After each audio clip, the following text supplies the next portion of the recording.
Social মিডিয়াতে সেটা নিয়ে জোর জল্পনা হচ্ছে এবং অনেকেই বিরোধিতা করছেন। আমাদের রাজ্যের এবং দেশের এবং গোটা বিশ্বের মিডিয়াগুলো কর্পোরেটের হাতে চলে যাওয়াতে মিডিয়ার ক্রেডিবিলিটি নষ্ট হয়ে গেছে। এই জন্য মিডিয়া এখন সোশ্যাল মিডিয়া ধরেই চলছে। এটা তোমাদের অপমান, আমাদের না। কারণ মিডিয়াকে লোকে আর আজকাল না তারা খবর জোগাড় করতে পারে না, খবর দিতে পারে। আর খবর দিলেই মনে করা হয় আদানি হয়ে বলছে না আম্বানি হয়ে বলছে। কারণ আমাদের দেশের বেশিরভাগ মিডিয়া টেলিভিশন চ্যানেল 70% হচ্ছে আদানি মালিক, নলে আম্বানি মালিক। তোমাদের কোনো দোষ না। আর তাতে তোমাদেরও ক্ষতি হয়েছে। যেমন লেবার কোড নিয়ে এসছে, যেমন মজুরদের মজুরি দিচ্ছে না, তেমন সাংবাদিকদেরও মর্যাদা চলে গেছে। আগে সাংবাদিকদের ওয়েজ বোর্ড হতো, তাদের মাইনে হতো, বোনাস হতো, চাকরি হতো, ছুটি হতো, এখন কিচ্ছু নেই। তাহলে বামপন্থীরা দুর্বল হলে এরকম হয়। এবং এই জন্য সোশ্যাল মিডিয়া হচ্ছে অল্টারনেটিভ মিডিয়া। অল্টারনেটিভ মিডিয়া মানে হচ্ছে স্বাধীন মিডিয়া, কেউ মালিক নয়। এখানে সবাই রাজা, যে যার খুশি বলে যাচ্ছে। সবারই সব কথা বলার অধিকার আছে। বাকস্বাধীনতা আমি বিশ্বাস করি। মোদি বা মমতা এফআইআর করে দেয়, ধরে নেয়, কেন এরকম বলছে, সেটা সবাই নিজের স্বাধীনতায় বলতে পারে। সিপিআইএম কি করবে সেটা সিপিআইএম এর পার্টি কংগ্রেসে এবং রাজ্য সম্মেলনে সিদ্ধান্ত হয়েছে, সে অনুযায়ী আমি। যখন লোকসভা নির্বাচনের সময় মমতার কথায় বিজেপি তৃণমূলের রাজনীতিকে বাইনারি করার জন্য এই 30-70 বলেছিল, কাটাকাটি কথা বলেছিল, ভাগাভাগি কথা বলেছিল, আমরা তখন বিভাজনের বিরুদ্ধে রাজনীতির কথা বলছিলাম, তখন তোমরা সেই কথাটা গুরুত্ব দাওনি, মিডিয়া দেয়নি। রাতারাতি মোদি থেকে আর মিডিয়া সবাই মিলে হয়েছে আরম্ভ করলো, হুমায়ুন কবিরকে রাজ্যের দেশের নেতা বানিয়ে দিল, দেশ কা নেতা কেসা হুমায়ুন কবির কাছে। কারণ তখন অধীর চৌধুরীকে এবং মোহাম্মদ সেলিমকে হারানো দরকার আছে। তো রাজনীতি স্পষ্ট।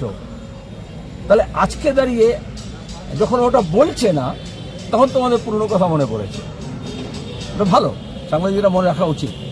কিন্তু এখন দাঁড়িয়ে আচ্ছা, তখন যখন এই কথাটা বলছিল তখন সে মমতার কোলে ছিল। যে তৃণমূল কংগ্রেস হুমায়ুন কবিরকে এমএলএ করলো, মন্ত্রী করলো, যে হুমায়ুন কবির বিজেপিতে গিয়ে লোকসভার ক্যান্ডিডেট হলো, সেই আবার রাতারাতি আবার যখন ফিরে এলো, আবার তৃণমূল কংগ্রেস তাকে এমএলএ করে দিল। সেসব নিয়ে কোনো সমস্যা নেই। আর কে কাকে চোখ মেরেছে সেই নিয়ে তোমাদের চোখে বালি হচ্ছে।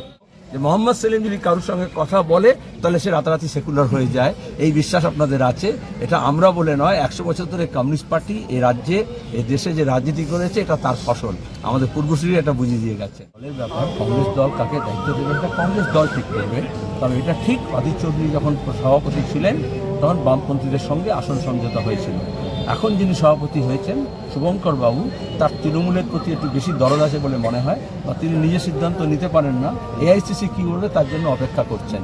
তো সিপিআইএম বা বামফ্রন্ট দীর্ঘদিন অপেক্ষা করে থাকতে পারে না। আমরা বলছি বামপন্থীদের মধ্যে আসন সমঝোতা হচ্ছে, তারপর আমরা এখন লড়াইয়ের ময়দানে নেমে গেছি। এই আজকে পান্ডুয়াতে কর্মী সভা করছি, বুথ কনভেনারদের মিটিং করছি। আমরা কারোর জন্য অপেক্ষা করে থাকবো না, বসে থাকবো। কংগ্রেসকে ঠিক করতে হবে সে বিজেপির সঙ্গে যাবে না তৃণমূলের সঙ্গে যাবে না বামেদের সঙ্গে যাবে। তো বাংলার মানুষ চাইছে বিজেপি তৃণমূলের বিরুদ্ধে সবাই একসঙ্গে হোক। শুভঙ্করবাবু যদি না চান আর অধীরবাবু যদি চান, তাদের দলের সমস্যা। আপনার সেলিম ছিল, হুমায়ুন ছিল, এখন তারা এটা বিজেপি আরএসএস রাজনীতি। সুকান্ত মজুমদার তৃণমূলের ওই অধ্যাপক সংগঠন করতো, অথচ আরএসএস। যেরকম তৃণমূলের মধ্যে অনেক আরএসএস ঢুকে আছে, প্রথম থেকে আছে, এবং এখন মাঝে মাঝে বেরিয়ে আসছে। তাদের সিলেবাসে এগুলো শেখানো হয়। তারা নাম দিয়ে, খোরাক দিয়ে, পোশাক দিয়ে চেনে। গত বিধানসভা নির্বাচনের সাথে মনে নেই, সব মিডিয়াগুলো পেছন পেছন ঘুরছিল বিজয়বর্গীর বিরুদ্ধে এর সঙ্গে। এখন কোথায় গেল সে বিজয়বর্গী? সে বিজয়বর্গী বলেছিল মিস্ত্রিরা দেখলাম চিড়ে ভিজিয়ে খাচ্ছে, তার মানে ওরা বাংলাদেশি। তো সুকান্ত মজুমদারের তো বাপ ঠাকুরদার সব শিখে এসছে, মানে রাজনীতিতে।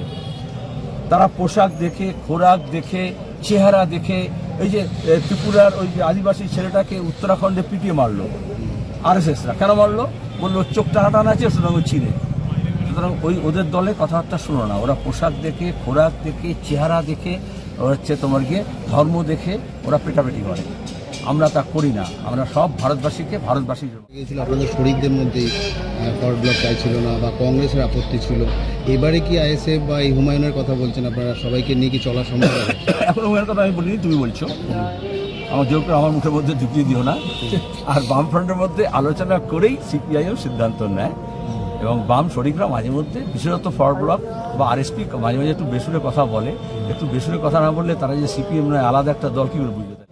তো কালকে বুঝলাম লোক কি চায়, যে দল তৈরি করেছে তার লক্ষ্য কি, সেটা আমি সরাসরি মিডিয়া নানা রকমের সিগন্যাল দিচ্ছে। বিভিন্ন রকমের দালাল প্রকৃতির লোকজন থাকে, বিশেষ কিছু ভেটেরান সাংবাদিক থাকে, তারা নির্বাচনের সময় সক্রিয় হয়ে গিয়ে এর কথা ওকে বলে, ওর কথা ওকে বলে। আল্লাহ কারোর মুখে ঝাল খায় না মোহাম্মদ সেলিম। আমি সরাসরি test of pudding is eating, আমি একটু চেখে দেখি আসলে ও কি চাইছে, তারপর আমাদের পার্টিতে গিয়ে আমি ব্যাক করবো, আলোচনা করবো, তারপর সিদ্ধান্ত হবে। বোঝাতে কোথাও কি তবে এটা কি চেক করে নিলেন? হ্যাঁ, এটা কি চেক করে নিলেন? তাই সবই তুলে নিতে হয়, বাজিয়ে নিতে হয়। তুমি একটা জামা কিনতে গেলে 8বার 4বার টেনে টুনে দেখো মাপ ঠিক হবে কি হবে না। আর একটা রাজনীতি তুমি করছো, তুমি একটু মাপ চেক করবে না, তা তো ভুলে পড়ে যাবে, ভুলে হয়ে যাবে। বোঝাতে কোথাও কি সংখ্যালঘু ভোটটা কি এক জায়গায় করতে চাইছেন আপনারা, মানে এই আইএসএফ এর সঙ্গে? আমরা গোটা বাংলার মানুষকে একটা করতে চাই। তুমি কেন সংখ্যালঘু সংখ্যাগুরু আর সংখ্যা কথা বলছো কেন? ইয়ে করেছে। মানুষকে আগে মানুষের মনে করো। এই ইসিআই মানুষকে মানুষ মনে করছে না বলে, ভোটারকে ভোটার মনে করছে না বলে নাগরিকতার প্রশ্নে নোটিশ দিচ্ছে, হয়রানি করছে। ভাগাভাগি রাজনীতি মানে কি সর্বনাশ হয়, এটা আমরা বাংলাদেশে দেখেছি এবং এখানেও সেই রাজনীতি করার চেষ্টা হচ্ছে। আমরা তার বিরুদ্ধে, আমরা বিভাজনের বিরুদ্ধে, সবাইকে এক কাট্টা করছি। বিজেপি এবং তৃণমূল মিলে বাংলার মানুষকে ভাগ করেছে।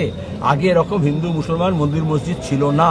এখন যারাই এরকম হিন্দু মুসলমান মন্দির মসজিদ বলছে তাদেরকে আমরা বোঝাচ্ছি যে ভাই তুমি কাজের কথা বলো, রুচি রুজির কথা বলো, পরিশ্রমের কথা বলো, মজুরির কথা বলো।